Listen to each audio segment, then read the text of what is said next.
Welcome to 101 with County Executive Ike Leggett. I'm LORNA, VIRGILI, and thank you so much for joining us today. County Executive, welcome. Good to see you again. Thank you for having me back. Wonderful.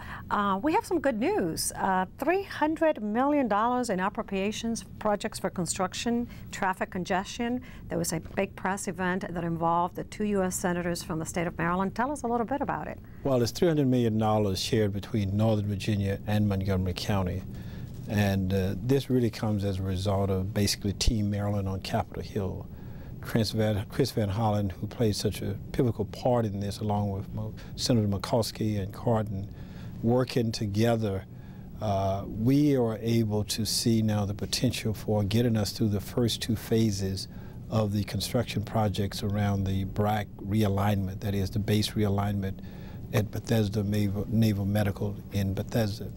Here's the problem for us, is that the road alignment now is fairly congested already. There's a great deal of traffic in that area. We will see additional 2,500 new employees, as well as an additional 500,000 visitors and patients coming into a congested area. And without the federal support, and given where we stand with the federal, the state, and local aid already, it was just simply not in the cards for us to do all the things that we needed to do. We have a 4-phase plan to address the traffic congestion in that area. We had just started on phase 1 and not able to complete that, but with the federal support, I think that we will be able to make significant improvements around that base. Now, unfortunately, given the fact that the budget deliberations went on far longer than they otherwise should have, we are not at the level of construction that we wanted to be at this particular point in time. But all of the preliminary plans have been drafted. We've gone through the environmental statements thus far. And so right now, we are simply waiting to have that check released, and we're ready to go to start construction. So for the residents around that area, relief, when would it come? How long is going to be the term for construction and so forth? Well, I think that we're looking probably over about a 2 or 3 year period, because we are talking in terms of completion of all the projects that are aligned there. We're looking at some major road intersection improvement, and we're also looking at the potential for an underground tunnel that will connect both sides of 355. So that will take a little bit of time for us to do that. The point that we are making here is that relief is in sight. It will be a transition, and for the first phase of that, transition may be a little difficult. But we have the monies now that have been approved by Congress. We have the plans. We know what we want to do with the monies, and we're prepared to move forward. You mentioned funding is going to be divided between Virginia and the state of Maryland. Right. How much is coming to Montgomery County? Well, I hope we get all $300 million of it, but I think that we're looking probably close to about half of that. And we'll continue to fight to make certain, because it's based on the projects that we're looking at. So if it's equal, it's 150, but I think the projects may have something to do with how the money is actually allocated. You actually testified recently before a senatorial committee on transportation and the environment. Talk about just these think of that. I go down on Capitol Hill one day, and 1 week later we get the money. I wish I could do that all the time. No, that's not really how it works. We have been arguing for the last year or so for the money, but it just so turned out that I went down one day on Capitol Hill 1 week, and the following week they actually released the money. So I was joking with people about the power of persuasion, but it really does not happen that way. We've been working, Van Hollen, Mikulski, and Cardin, all of them have been working for a long period of time, and it just so happened that it fell a week after I'd gone on Capitol Hill to testify. But it was part of a national debate among local and state officials about the impact of transportation in their communities. And I talked about the challenges we have here in Montgomery County, not just about BRAC, but about all the other projects that we have, the Purple Line, the Carter City Transit Way, as well as the Black and Bus Rapid Transit, to let them know that Montgomery County has great needs in terms of transportation and transit. And without federal and national support, it will be very, very difficult for us to move those projects along. In addition to that, a good part of our development for the future in terms of job growth is tied to transportation. So if we're not able to move those projects along, it will have a very, very numbing effect on our growth, our development, our tax dollars, and jobs right here in Montgomery County. That's wonderful news for Montgomery County. Let's transition a little bit into energy and PEPCO. Recently, you unveiled the survey that the county actually had of a customer service of county residents, over 11,000 of them, I believe, close to 12,000, correct? Right. And what were the results of that survey? Why don't you unveil it to the public as well? Well, first of all, it was a large number of people who actually responded to an online poll. That's pretty unusual. Nearly 11,000 individual residents and businesses combined. That's a fairly large number. And the kinds of questions that were most interested to us were the number of people who had been out of power and for how long.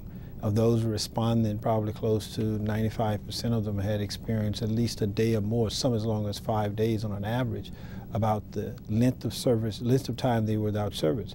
But more importantly to many of them, the cost involved. And when you calculate the cost, ranging as low as $1,000 to an average of about $5,000 or $6,000, but thousands, tens of thousands of people impacted by it, you're talking about a lot of money impacting our residents and on our businesses. We are looking at several $100 million of an economic impact when you have the power go out for the length of time that it's gone out here in Montgomery County. And so it was an eye-opener for some. It was more or less reassuring people about the challenges that we face again, but I think that it brought some attention to a real problem, put some numbers, figures, and the economic impact on what had happened over the last couple of years. We simply want this to be resolved. But I'm not interested in quick fixes. We've gone through that before.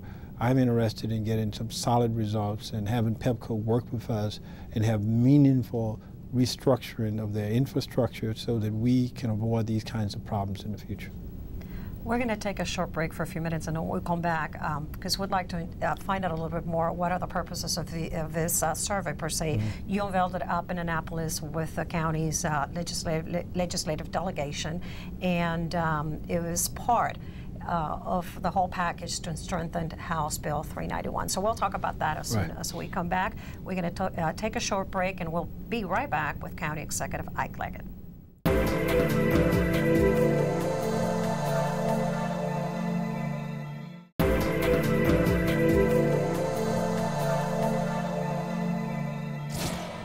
Welcome back to One-on-One with County Executive Ike Leggett. I'm Lorna Virgili, and we're going to continue our talk about PEPCO and the survey, the online survey, where 11,000 county residents participated.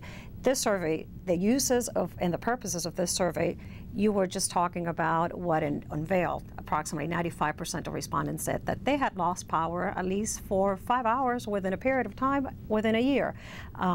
How is that survey going to be further utilized? Well, the survey is just part of an overall task force report that the PEPCO working group that I formed last year to look at the challenges that we face with PEPCO. This working group had as its mission the goal of trying to find ways to better ensure better service for our customers here in Montgomery County and throughout the region. And they were looking at a variety of things, the infrastructure challenges, communications, the management, leadership, as well as what are the kinds of incentives or disincentives that you can provide to spur PEPCO along to make the kinds of improvements at a quicker pace. But we also needed to find out just a real sense of what people were feeling. I know we've seen the frustration, but I'm not sure that we've ever had any kind of detailed analysis about the impact, the economic impact to businesses across the realm. So the survey helped to enlighten us about those challenges and provided at least a face on the numbers and the pictures that we've seen about what happens in Montgomery County. And so with the report that we'll have in hand, we will be able to come forward with a realistic plan, present it to PEPCO, to the Public Service Commission, to give them a roadmap and a blueprint of how we can move this system into a much, much better process and a much better result. Keep in mind now, they've been working under the leadership of Norm Augenstein, a former head of Lockheed Martin here in the county, an outstanding array of people throughout the area who have been working on this, and I think that we're going to get some very good results that we can share with the public and hopefully move us in a direction to permanent changes and improvement of services from PEPCO. You personally took the survey up to Annapolis during the legislative session that just concluded, and it was utilized by the county's legislative delegation, correct? Right, it was. Because what happens in Annapolis is that PEPCO does not serve the entire state of Maryland.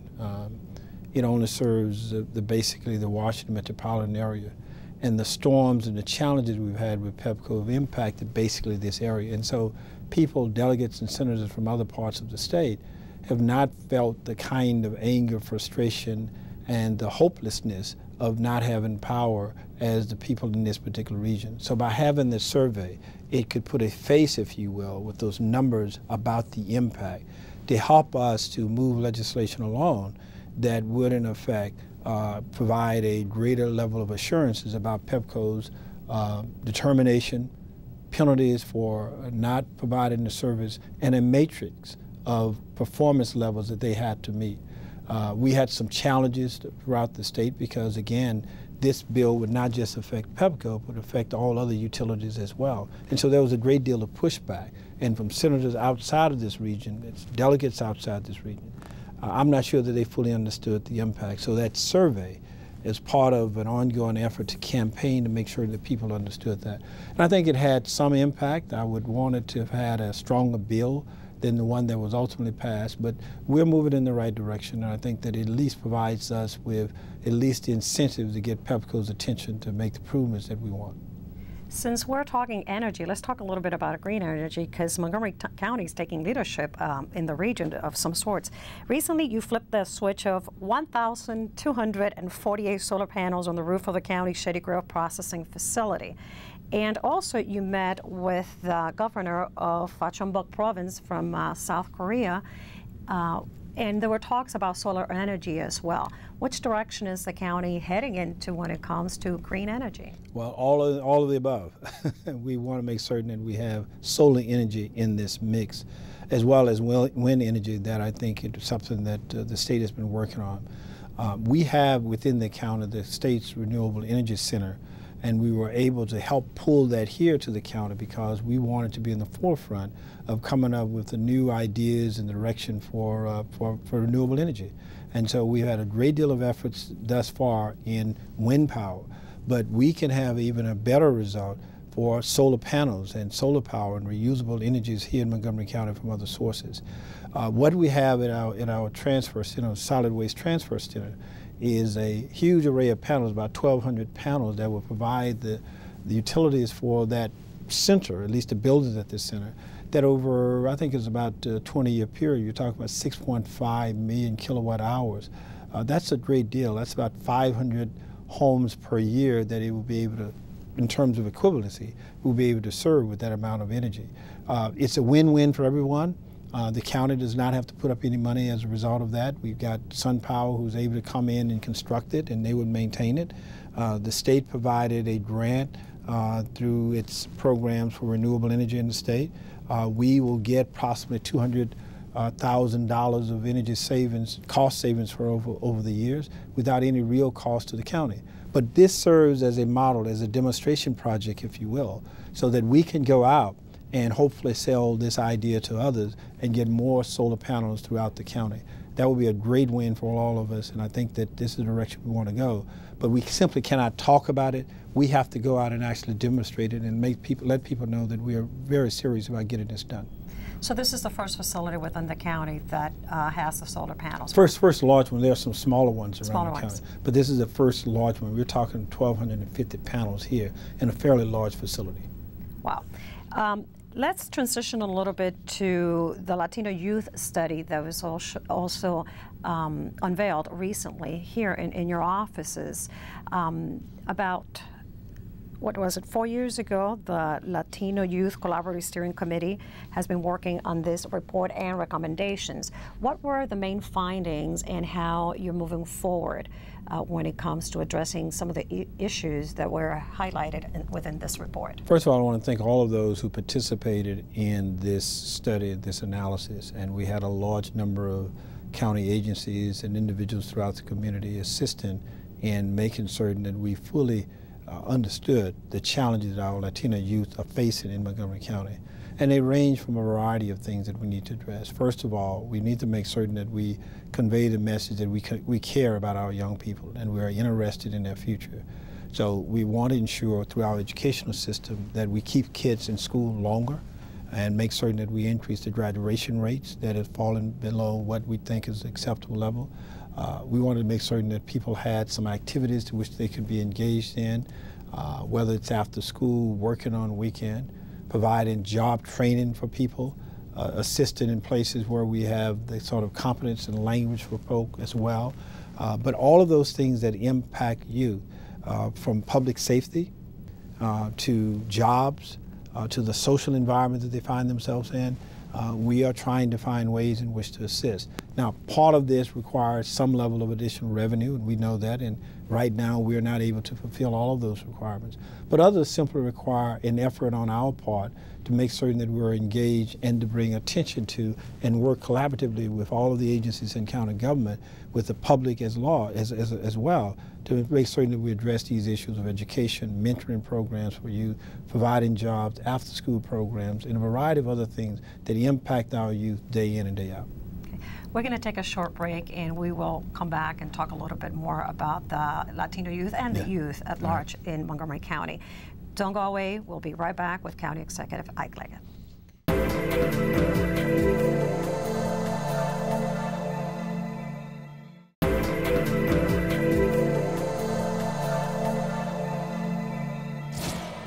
Welcome back to One-on-One with County Executive Ike Leggett. I'm Lorna Virgili, and we were talking about the Latino Youth Report that was unveiled recently and some of the recommendations that came about. One of them was to utilize schools around the community as centers for the community of parents to reunite, gather, and exchange information perhaps with MCPS.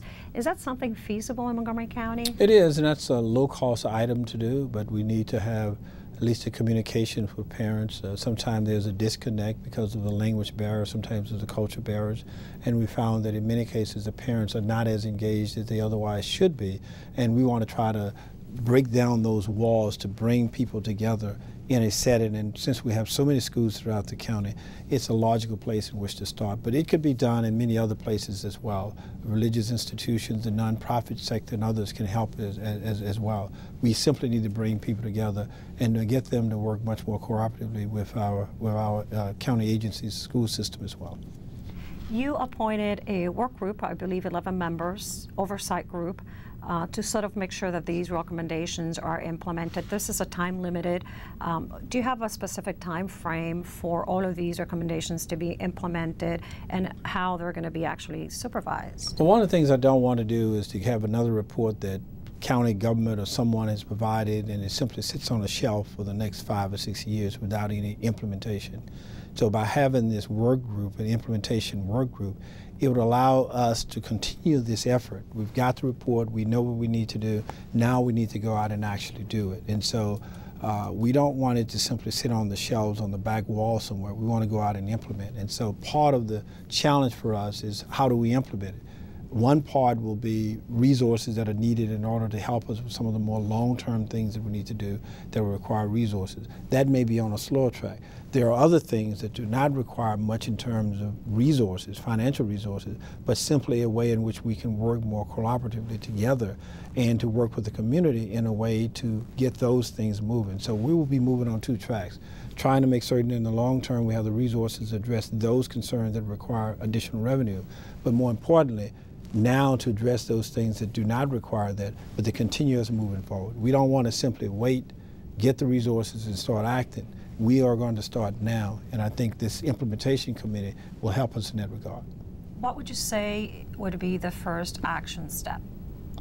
The first thing is to provide a recognition and to create awareness to the public about the need to be engaged. That's the first step, because once we come together, that there is a need, once we come together and explain to the community what it is that we want to do, I think we can get even better ideas and more cooperation out there. Right now, I'm not sure that the full community is engaged, and We're talking about our future here. We're talking about young people who will be impacted in some way. We want to make sure that they're impacted in a positive way. So the first thing we need to do, A, find that we can work together.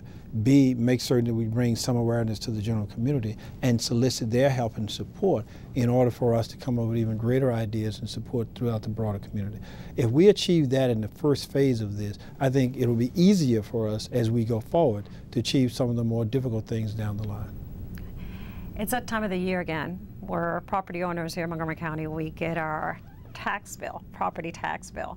And there are certain tax credit programs that have been implemented for years throughout the state and Montgomery County that residents, property owners can take advantage of, and sometimes they don't. So you want to explore a little bit about it, because we get the tax bill, we're not very happy, but there's some options for some of us actually. Right. In the budget that I proposed to the county council, there's a $692 tax credit that people are eligible for. If you're eligible, it's very easy to find out. You can simply go to our finance office and go to the county website and to determine that. If you look at your tax bill, this information will be there. But we want to encourage people, and I think you have until November or October this year in order to do it, to seek the resources that are there. It's $692 of tax credit. But you have to be engaged in order to do it. One of the things that I've done in this budget is to hold the taxes overall, the property taxes, beneath the charter limit, something that I promised to do for some time, that we would not increase taxes beyond the charter limit, and we've not done so. In fact, you find a slight increase in the rate, but from year to year you may find that your taxes actually went down depending on what cycle you happen to be in, because there have been a slight decrease in appreciation and values of properties in order to generate essentially the same amount of resources from the same properties. We had to adjust the rate up slightly, but the overall amount that you pay should not substantially change at all. Information obviously on the county's website. That's correct. Yeah. Correct. Code enforcement, new laws go into effect April 24th. We know that perhaps the county will receive several calls from concerned residents regarding some of the new laws that are going to come in regarding home-based businesses, parking in front of the property and on your property, and paving of front yards. Can you tell us how the county is prepared to encounter perhaps a new wave of calls? Well, first of all, we try to educate the community that the law will change, and that we need their help and cooperation in order to make certain that we effectively enforce it. But the first level of enforcement should be the people who are impacted should read and understand what the code requires in those areas of parking, home-based businesses, and the kinds of pavement, those kinds of things in front of your house. Understand what nuisance laws that are out there and all the things that impact your property, because what we're interested in is to make certain that residential communities are residential communities and that we enhance the quality of life within our residential communities. Beyond that, we would hope that people therefore will talk to their neighbors if they find that there is a problem, so that there will be some level of correction at the local level.